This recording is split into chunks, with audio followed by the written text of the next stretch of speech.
Huh. Okay. Ready, set, engage, episode 25. Take two. First time I actually had and it's 5 o'clock somewhere. A streaming issue that caused it to cut off. I think I had some interference by stuff that was behind the computer, so fixed that. Bold in the ready, set, engage at the bottom, and what else did I do? Changed how it records, so hopefully now I won't have to download my own video and then re-upload it in order to get it on YouTube's.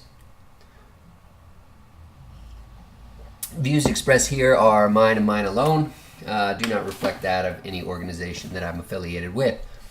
So, yesterday I mentioned in episode 24 that I want to start talking about the news and start reading through the news together so that we can read what's there and decide and assess whether or not it's unbiased, what it's really saying, and what's going on. And so I had a couple topics that I picked out for today, mostly stuff that was big and or didn't get a lot of coverage in the news. And so we've got the Manafort Plea deal. Paul Manafort was an aide to President Trump, like campaign manager or something. And so we'll talk a little bit about that.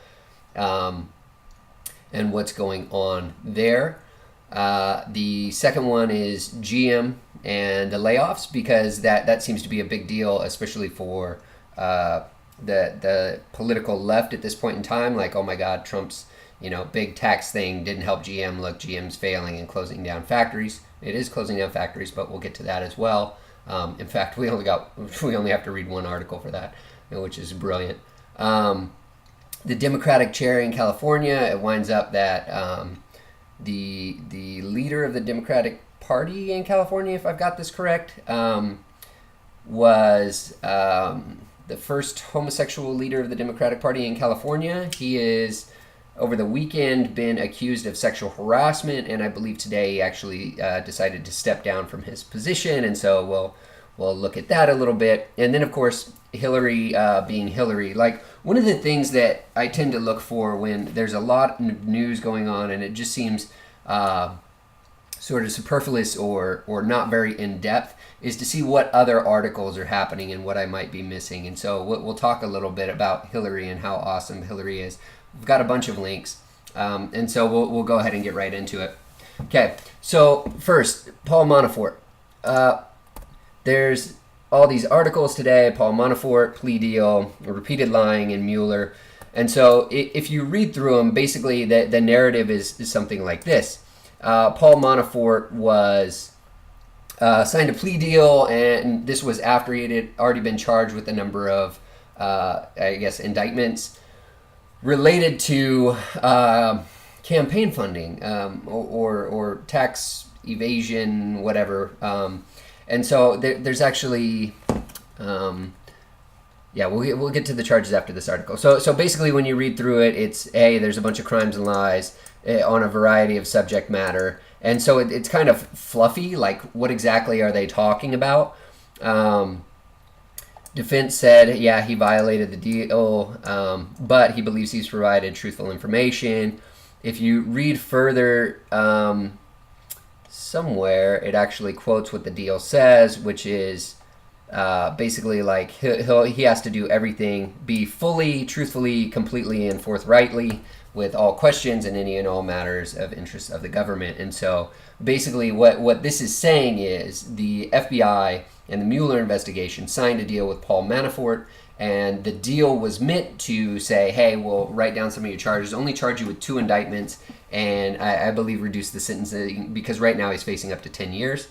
And right now, as of yesterday, or Monday, yesterday, they're basically saying, he reneged on the deal, and so we're not responsible for holding any of our side of the deal, which is part of the plea deal, but he still has to, and all of the testimony that he gave under this plea deal is still admissible in court. Basically, like, it sounds like he didn't give them anything that was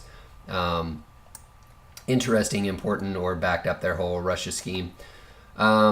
They could pursue 10 charges in Virginia, and then there's 2 other charges, I think, in Washington, D.C.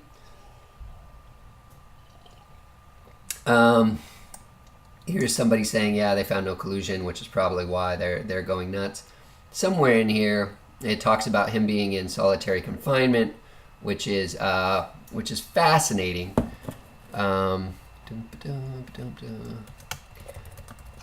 Yeah, who has been in solitary confinement in a detention center in Alexandria. So solitary confinement, again, you're by yourself. It's sort of a sensory deprivation, and has been known as a tactic in sort of psychological warfare or torture, effectively. So it's interesting. Okay, so that's the New York Times. Vice has a very similar article. I'll post the link later. It's really not that interesting, but one of the things that Vice does is it actually links to the document cloud for where the letter from Mueller is. And so if we read this, it winds up that there's a reason that it's sort of fluffy, right? Here's the thing about what Mueller's supposed to do: fully, truthfully, completely, and forthrightly cooperate. Plea deal. Somewhere in here. Defendant reports, no, it should be filed the details into the new. Somewhere in here, it basically says, oh, he violated it, and we're not going to give you any information until later we actually bring up the charges. And so there's this sentencing thing, or this letter written by Mueller. So you got Robert Mueller signed here at the bottom. And it basically says, well, Manafort did bad things, and so we're going to go ahead and move to sentencing. Okay, so that happened yesterday, which seems a little bit weird. If you watch the news, you would know that George Papadopoulos started his 14-day prison sentence or jail sentence or whatever yesterday, which is again interesting. These are, of course, the Mueller indictments, which have nothing to do, by the way. Well, Papadopoulos, they argue that it's part of the reason that the FISA warrant was issued, because Papadopoulos met with a professor in, I want to say they were in Italy when they met, and Papadopoulos has an interview recently where he sort of talks about it and how it was sort of set up by liberals in the UK, I believe, and he was meant to meet them, not actually go to meet the professor down there. The professor, I want to say, is from Malta or something? Anyway. So basically, Manafort is in trouble, and he's guilty, and we're not going to exactly call out why. We're just going to say he is. That's an interesting sort of thing to come out on a Monday. Of course, the majority of the news cycle was related to the border crossing and immigration and migrants, and then being tear gassed and the whole nine. So this is interesting, though, because Manafort is Papadopoulos served 14 days, right? He was one of the indictments. Manafort is potentially going to serve 10 years. Well, what did Manafort do? I like that I get to use a lot of liberal sources for this. So here's the here's the stuff related to Manafort. Basically, it says, hey, Manafort and Gates served for years as political consultants to lobbyists in Ukraine. The Party of Regions, a political party with leader Viktor Yanukovych. Okay, that's interesting. So I decided, why not? Let's go figure out who Viktor Yanukovych is. Okay, and Viktor Yanukovych was a democratically elected president. There was ruled that it wasn't...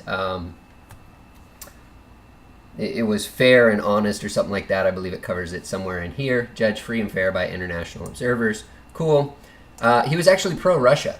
Okay.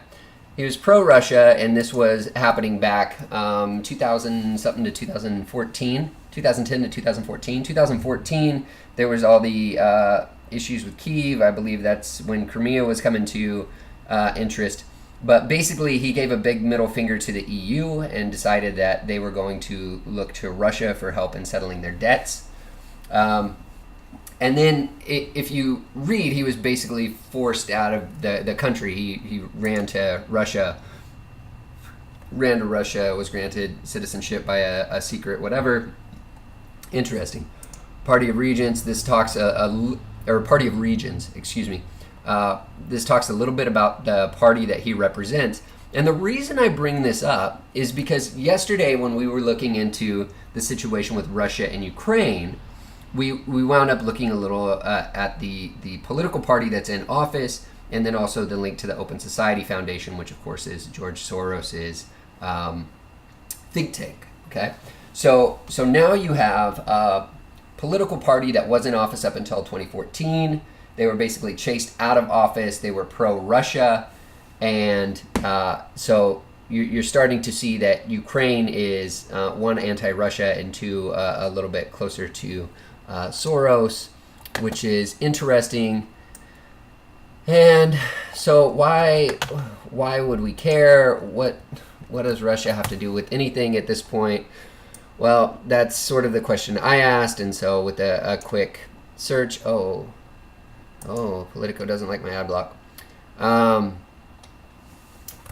With a little bit of a search, you can figure out that George Soros doesn't like Russia, and Russia's sort of not a fan of George Soros.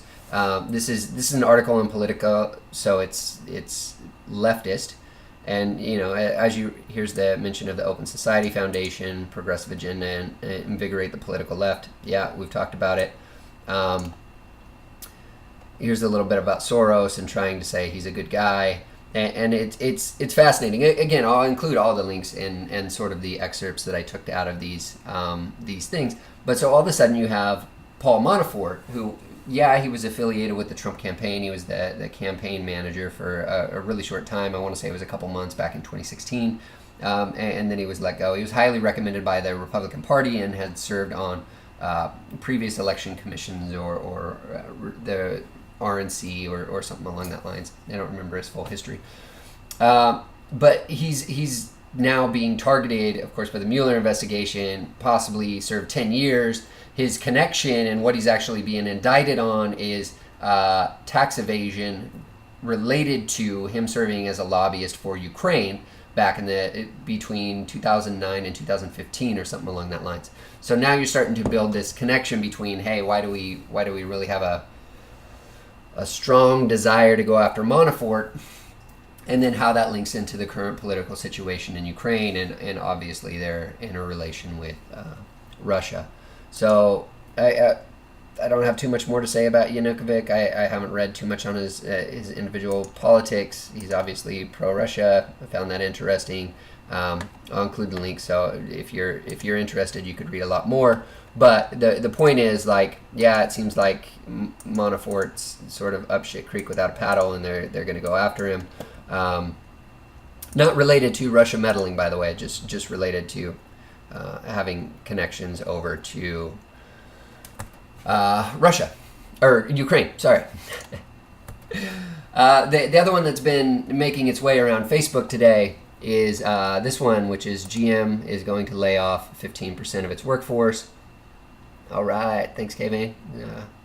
Hi Garcia. Hi, not Vane. GM lays off 15% of its salaried workforce, halts production at 5 plants in the U.S. and Canada. I saw this, and I saw a number of different variants of this headline. Basically, it's like, hey, GM's laying off 15%, and it's more or less Trump's fault because his tax plan obviously didn't help. And so you can read, here's just basically talking about the stuff. It actually gained some stock price, 5%. They're going to save $6 billion in cash as part of the restructuring. They're getting rid of a number of people in the executive area. They're also getting rid of a number of workers. They're closing a number of plants, and you've got a couple of senators that are against it. So where is? So somewhere in here. Here we go. The company will be discontinuing production of low-selling models. You're going to get rid of models that nobody's buying, and so trying to relate this over to China and the import stuff is interesting. They do that a little bit in this article, but to credit of Washington Post, which you should take note of that because you probably won't hear it that often from me. They actually cover it lightly, but don't spend a ton of time talking about the tariffs with China. This is important and makes sense because, of course, the The tax on car imports, I don't believe has been passed yet. I believe that was a review by Department of Commerce. It was just the steel and aluminum. But anyway, they're going to stop production on the Chevy Impala, the Cruze, the Volt, Cadillac CT6, and Buick LaCrosse. If you read a couple years ago, I believe the CT6 has been on the chopping block for a while. So yeah, unfortunately, here's your 25% of executives. Unfortunately, like, people are being let go, 15%. They're betting on autonomous, connected, and electric vehicles going forward, so they're probably going to wind up retooling, creating new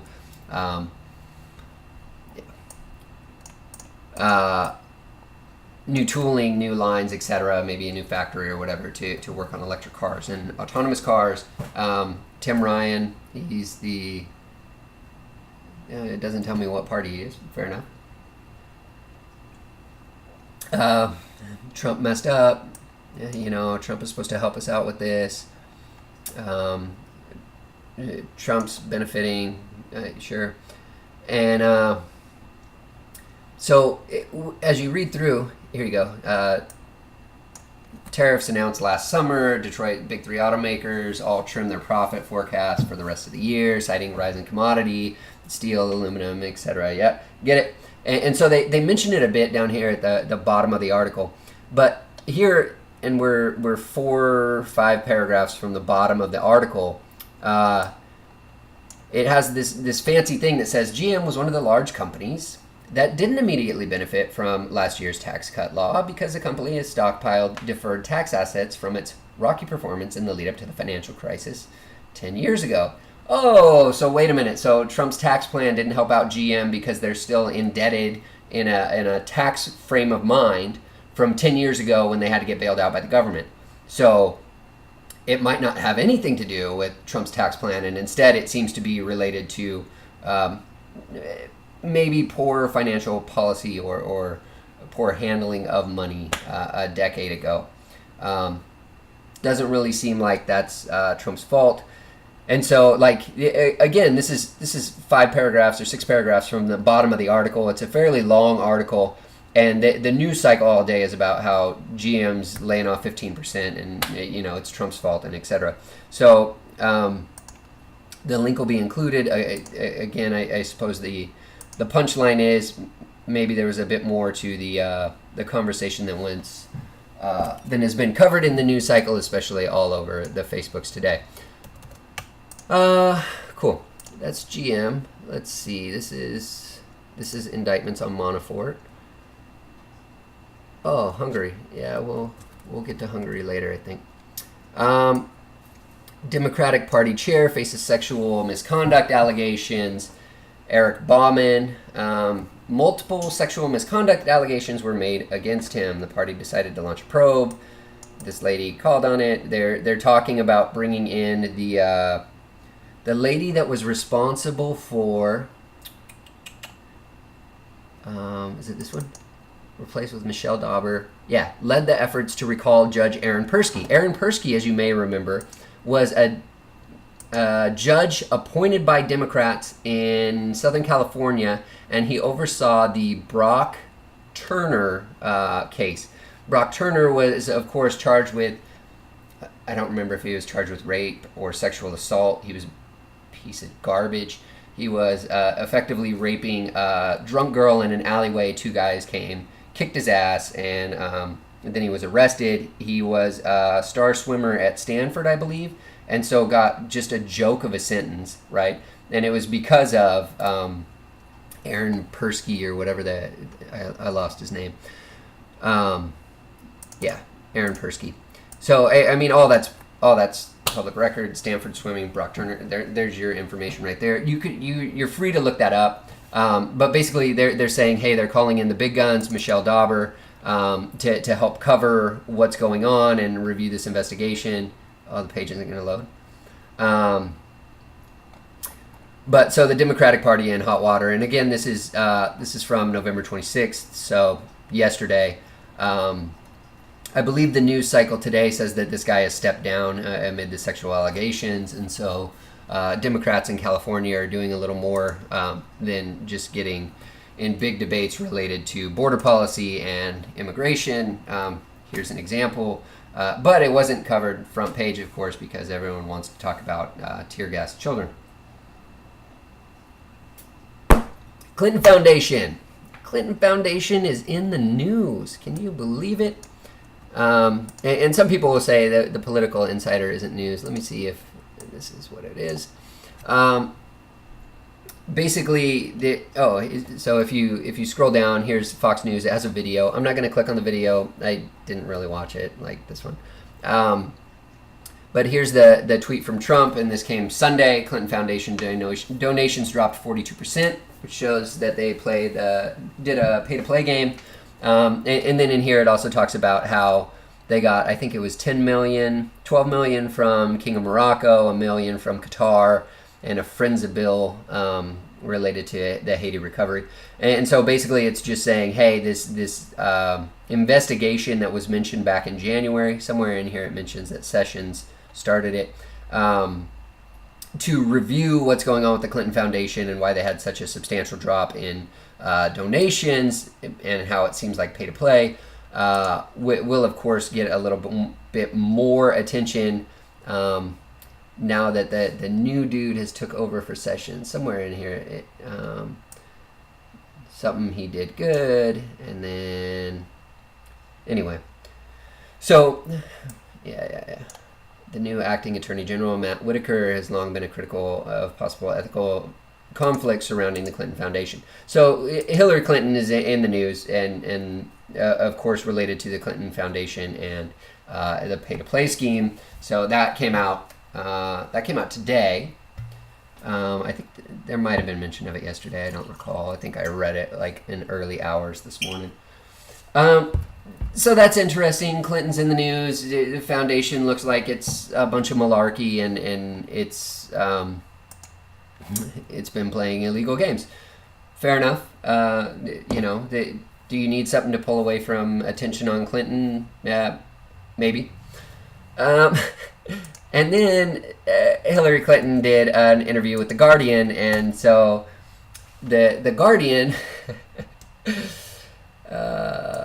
The Guardian posted this, and it's very fascinating to me, because The Guardian is pretty left-leaning in my opinion.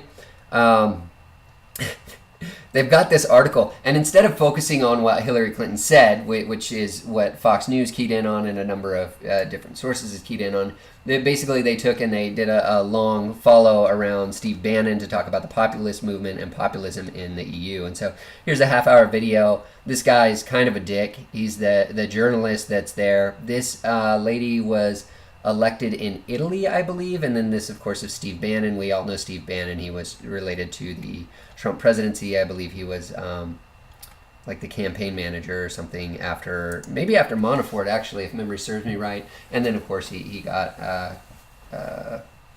stepped down. One of the cool things it does in the video, though, it actually shows the number of nations in the EU, and in Europe that have started to become more populist, which is a nice way of saying, I think they have the definition down here. Populism, it's a battle between effectively the middle class or the people of the nation and the elitists, the people with the most money. And so, is that a thing? Apparently it is, because you've got to do a source. What's fascinating, though, about this article, and what really got her in hot water, isn't that she talked to The Guardian. I mean, in this article, they actually interviewed Hillary Clinton, Tony Blair, and I don't remember, somebody else. One of three heavyweights, blah, blah, blah. Tony Blair, Matteo Renzi? I don't know who he is. Anyway, somewhere in here is a quote by Hillary Clinton, and this looks like it right here. And this, of course, we had the issue over the weekend related to immigration at the border in California. The mayor of Tijuana is wearing a hat that says "Make Tijuana Great Again" or something like that. Cracked me up. So that was a news cycle. But Hillary Clinton, and I quote, says, "I admire the very generous and compassionate approaches that were taken particularly by leaders like Angela Merkel, and I think it's fair to say that Europe has done its part and must send a very clear message. We are not going to be able to continue to provide refugee..." What? provide refugee support. Because if we don't deal with migration issue, it'll continue to roil the body politic. Somewhere in here, I think it's a little bit later on, she actually blames them not dealing with immigration as a reason that she lost the election, which just kind of made me laugh. Tony Blair was he the prime minister in England? Somebody can correct me on that. Here's his thing. He basically says you have to pay attention to what people are complaining about. People don't like immigration because, lo and behold, it screws up wages, entitlement programs. There's a lot of violence that has come with them. It's kind of a drain on the economy. Bummer. And so, yeah, here's the thing. Here's the thing. Clinton urged forces opposed to right-wing populism in Europe and the U.S. not to neglect the concerns about race and identity issues that she says were behind her losing key votes in 2016. She accused Trump of exploiting the issue in the election contest and in office. Exploiting the issue, that wouldn't be anything like having a train of immigrants come from Honduras up to the California border, throwing rocks, breaking gates, and attacking the federales as well as Border Patrol, would it? And then making a huge news cycle? That wouldn't be in any way exploiting the immigration policy. Whatever. And so it's interesting. I believe this is the article that at the end, they're looking for donations. This is one. Was it Hungary or Hungarian? I highlighted it. Oh no. So there's two articles in the Guardian. This is the first one, and then this is the second one. They're yeah, why we lost and how to fight back. This is the one where Clinton said, "There is no doubt in my mind." Let me see if I can find it in here. Dun, dun, dun, dun. Sorry, I like copy and paste stuff over to my notepad, and that way I know the thing that I found most interesting in this article. There's no doubt in my mind that Brexit was largely about immigration and the lies that were told by the Leave campaign, Clinton said. But immigration really helped to push it over the line, and I think that's why Viktor Orban has consolidated his power. He closed his borders, and it looked like he was a defender of Hungarian society and culture. Hungarian society and culture, and Viktor Orban. Okay. For those that don't know, George Soros is a Hungarian. And it winds up that Hungary doesn't like him very much. So Viktor Orban and his government have passed a Stop Soros law, which prevents the Open Society Foundation and one other one from, they deem them persona non grata, bad people, and they don't allow them to operate in Hungary. And so basically George Soros's home country decided that he's a bad dude and they don't want him playing in there, mostly because he meddles in politics. And so I've got these open, but I don't see them in my notes, so I'll include them at the bottom. And so it's fascinating because once again we're coming back with what looks like this is the one I do have, what looks like a link between Soros and a government that's in the crosshairs of the political left. And so Hungary, yeah, they very much voted for a guy. His rhetoric is probably pretty close to Trump, which is close to nationalism, right? Take care of your country first instead of bringing in additional problems or focusing on bringing in additional people that may cause additional strain or problems for your government, which is fair. That's sort of the populism wave that's striking through Europe, and it seems to be somewhat in response to the the Open Society Foundation, which is Soros's thing, but sort of the open borders policy that the left has started to grapple with over the last couple of years. And so when I go through and read articles, basically this was those 4 articles that I mentioned, starting all of this out, which is Manafort and the plea deal. Like, why is it interesting? Why is it in the news? Why do we care so much about this dude? Because it wasn't about Russian election fraud, mind you, even though it was a Mueller indictment. It was very much about him not being him working with Ukraine, and then they deemed it tax evasion. And so if you were to ask me, I would say that the investigation overstepped its bounds in looking into Ukrainian workings of Paul Manafort, as it had nothing to do with Russia collusion, just to throw that out there. And so as I was reading through the Manafort thing, like, it was basically, okay, I'll click one news article, and I read that one. And then I clicked another one, and that second one was actually the one that linked to the letter from Mueller, right? And so it was the Vice article that linked to the letter of Mueller. I love it when they include a primary source. So I clicked into that, read a little bit of that, and then it was like, okay, hold on, who's Manafort again? What's he being indicted for? Which led me to the Hill, and that of course had the link to the court case against him. And so reading through there, it gets to talk about Ukraine. And then Ukraine, again, it sort of cued my memory of, oh, we were just talking about Ukraine yesterday. It was in the news related to the 2 gunboats and the tug vessel that were passing through a channel or a strait that's owned by Russia. It has a treaty from 2003 that basically says when you pass through, you have to say who you are, where you're going, what you're doing, when you're going to return, and then you have to seek permission. They didn't seek permission. They gave advanced warning that they were coming through, which is a nice way of saying, yeah, we didn't follow what the hell we were supposed to. And then when you look into it, of course, the ruling party, or the rulers of the political system, are Socialist Democrats, supported by the Open Society Foundation, and lo and behold, they're stirring shit with Russia, which leads to that, hey, what's going on with Russia? Is there any connection between Russia and Soros? Of course, that led back to the article related to how Russia is sort of against Soros. I believe in that article. I don't want to go back and read it right now. It was a Politico article, so it's from the left.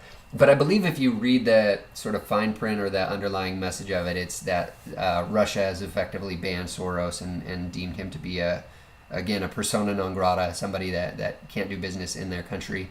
So there seems to be a theme there. So again, Manafort led to just sort of a spider web of different things and why it's interesting. There's a number of, as I was looking through all this, there's a number of pages and some Reddits where they point to Mueller being linked to Manafort related to, I believe it was related to the FISA warrant.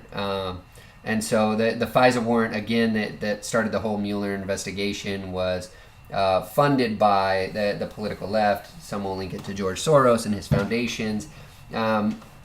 And they paid a British national who was former MI6, I believe, to dig up some dirt and whatever. And so you start to build those connections as you're reading through the different sources. I'm not going to do it here because that's not the point of it. The point is, like, from Manafort, in order to, one, understand what the hell I'm reading, I had to continue to look at different sources, dig into the actual thing that came out from the Mueller investigation, and lo and behold, it doesn't really say anything. It's kind of blank. I don't know why they chose yesterday to bring that out, but okay. The second one was GM and its layoffs.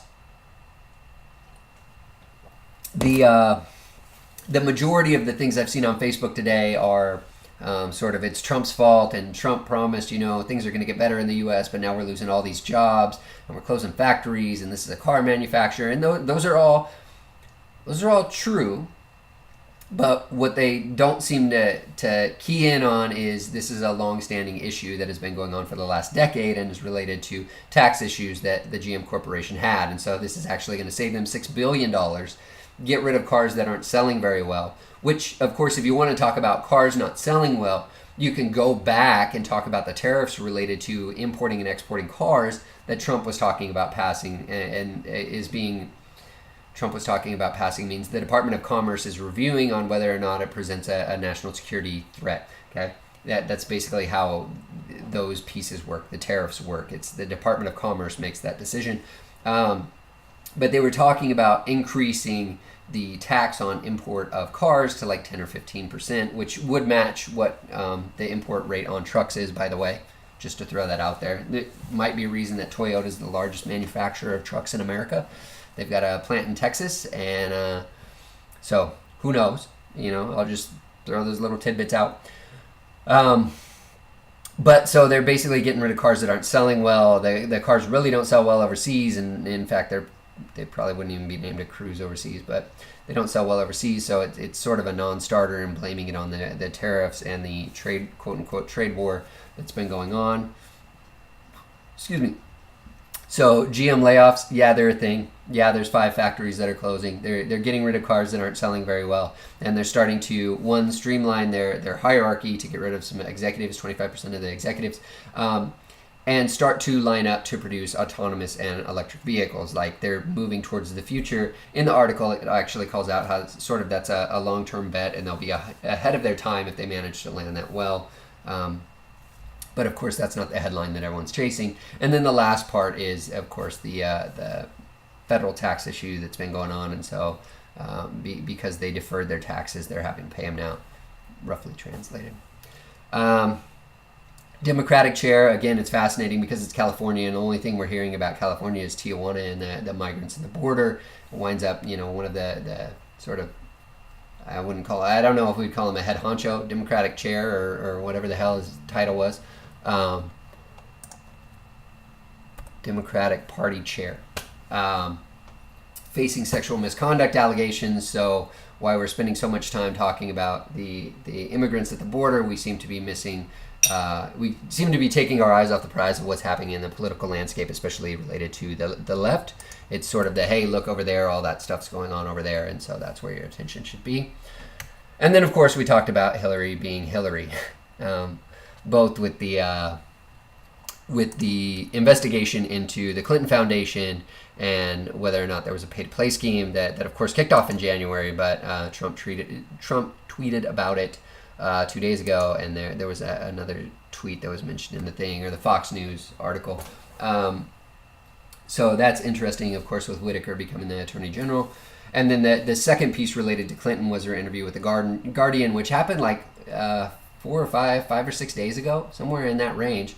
But you didn't see a lot of coverage about it, and then when you wind up reading it, she basically said, hey, we need to stop focusing on immigration because it kind of kicked us in the teeth, and we lost a lot of people because they're concerned or fearful of mass immigration and how it impacts the economy, entitlements, wages, etc. She blamed that for why she lost the election, which I thought was almost to the point of being comical, but whatever, right? And so that's, I suppose, the point, and I think where we'll leave it for today. It's basically, hey, here's a bunch of stuff that was happening in the news that maybe wasn't front of mind, or maybe wasn't covered in such detail that people keyed in on the important facts, right? The important pieces that were underlying the stories that existed there. And secondarily, like, as you're reading stuff, you'll notice I think I went through like 10 or 12 different pages for 4 articles, right? For 4 topics of conversation. And so my point is that oftentimes we're not getting a full picture. We're not getting all the individualized pieces. Instead, we're getting small snippets of the narrative, and then, of course, a narrative overlaying those and sort of confounding what's actually being discussed or what's actually going on. What's at stake, right? Hopefully this format and sort of going through news, playing through the article, showing a bit of what I'm reading, how it worked out, how it lined, and then of course including the links as I'll do after this ends. I don't want to do it before because I figure it'll be distracting, and it's hard enough to keep people watching for as long as I talk. I talk a lot. So hopefully it's a consumable format. Hopefully it was interesting. You learned something. You found a new information source or something to at least pay attention to. It doesn't mean like Jamie's always right and it's this big globalist conspiracy thing. I'm not saying that. Fox News is starting to use the term globalist a lot, which is interesting, and a number of conservative commentators are using that, and socialism quite a bit recently, which should be concerning. It's concerning to me. Maybe it shouldn't be concerning. It's concerning to me. How about that? But so that's what I wanted to cover. That's my 4 topics, my 4 things, how I read them, how I play through what's actually being covered in the news, and how I find my information. We had New York Times, we had Politico, The Guardian, Washington Post, we had a number of different news sources, so I'm not saying like one news source is the only one. I was actually pretty surprised that the Washington Post had coverage that covered exactly what was going on with GM. Of course, it was at the bottom, and so like it's not, hey, find your one news source and stick to it. It's pay attention to what's going on, read, and hopefully this helped a little bit with sort of that critical thinking aspect of what's being mentioned or what's being called out in the news. That's all I have, and thank you so much for watching Ready, Set, Engage, episode 25.